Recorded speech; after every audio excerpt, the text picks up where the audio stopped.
Setelah kita membahas tentang interferensi dua celah, sekarang bagaimana kalau jumlah sumber cahayanya atau sumber gelombangnya kita tambah satu menjadi interferensi tiga celah, ya. Jadi tadi kita sudah punya sumber gelombang satu di sini, sumber gelombang dua di sini. Sekarang tambahkan sumber gelombang ketiganya.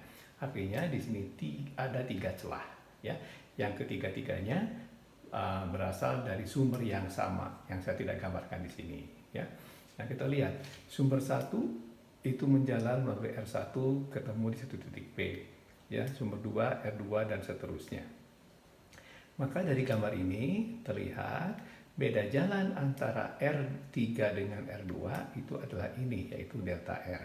Beda jalan antara R2 dengan R1 itu juga ini, ya, yaitu delta R. Dan delta R-nya sama dengan D sin theta, ya. Ini adalah D, itu adalah T. Jadi delta R-nya sama persis dengan delta R pada saat kita membahas interferensi dua celah. Nah, sekarang bagaimana dengan interferensi maksimum dan interferensi minimum untuk interferensi tiga celah? Sekali lagi, interferensi maksimum akan terjadi kalau seandainya resultan dari amplitudonya itu adalah maksimum, dan resultan amplitudo itu maksimum kalau seandainya konfigurasi dari fasornya seperti ini, ya. Jadi ini fasor Y1, fasor Y2, ini fasor Y3, masing-masing panjangnya A0. Maka dengan konfigurasi seperti ini, maka A resultannya itu dari sini sampai sana dengan total panjang sama dengan 3A0, ya. Jadi dari titik sini awal sampai akhir itu adalah resultan, dan itu sama dengan 3A0. Tidak ada lagi konfigurasi lain dari diagram fasor yang menghasilkan resultan amplitudonya lebih dari 3A0, ya. Sebaliknya, bagaimana kalau interferensi minimum? Interferensi minimum terjadi kalau seandainya resultan dari superposisinya menghasilkan amplitudo sama dengan 0. Dan itu akan terjadi kalau seandainya konfigurasi seperti ini. Ini Y1, ini Y2, ini Y3. Atau ini Y1, ini Y2, itu Y3, ya. Jadi seperti segitiga sama sisi. Nah, kalau seandainya ambil yang ini, maka kalau ini Y1, perpanjang sedikit ke sini, sudut ini adalah beda fasanya, yaitu 2pi dibagi 3. Demikian pula untuk beda fasa antara Y3 dan Y2. Perpanjang Y2, ambil sudut sini, maka sudutnya adalah 2pi per 3. Jadi, interferensi minimum yang pertama terjadi jika beda fasanya adalah 2pi per 3. Berikutnya, interferensi minimum kedua terjadi jika ya ini Y1, ini Y2. Maka beda fasanya adalah tarik dulu ke sini, baru ambil sudut.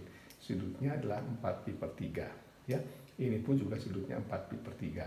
Jadi interferensi minimum kedua terjadi jika beda fasanya adalah 4pi per 3. Nah, sekarang antara 2pi per 3 dan 4pi per 3 itu ada yang namanya maksimum sekunder. Ingat, minimum itu akan terjadi jika ada dua maksimum, ya. Nah, maksimum sekunder itu terjadi jika diagram fasornya memiliki konfigurasi seperti ini. Y1, Y2, Y3. Sekali lagi, Y1, Y2, Y3. Jadi ujungnya ada di sini akhirnya. Kalau akhirnya ada di sini, maka panjang dari sini ke situ adalah A resultan yang sama dengan A0. Akibatnya, perbandingan intensitas antara resultan dengan intensitas awalnya itu sama dengan 1. Kenapa? Karena ini persis sama dengan A0. Sebaliknya, untuk interferensi maksimum, perbandingan intensitas resultan dengan intensitas awalnya adalah 3 kuadrat sama dengan 9. Kenapa? Karena A resultannya panjangnya dari sini sampai situ adalah 3. Ya. Sehingga kalau kita gambarkan distribusi intensitasnya, ya, maksimum akan terjadi jika sin theta kelipatan dari lambda dibagi D, ya. Lambda dibagi D, 2 lambda dibagi D, 3 lambda dibagi, ini akan maksimum.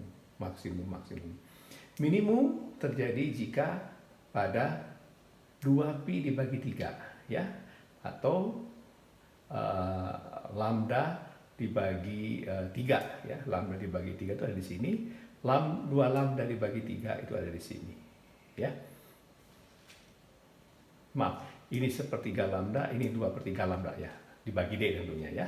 Nah, jadi di sini ada 2 minimum, satu di sini dan satu di situ, dan ini adalah maksimum sekunder, yaitu tengah-tengah antara ini dan itu ya, yaitu yang deltanya sama dengan pi.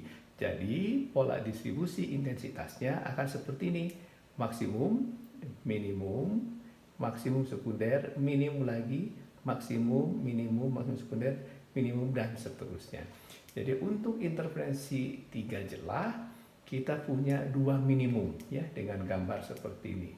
Tapi kalau tadi interferensi 2 celah hanya ada 1 minimum ya. Nah, kemudian perbandingan intensitasnya jangan lupa, untuk maksimumnya yaitu ini, di sini 9, sedangkan maksimum sekundernya itu adalah 1.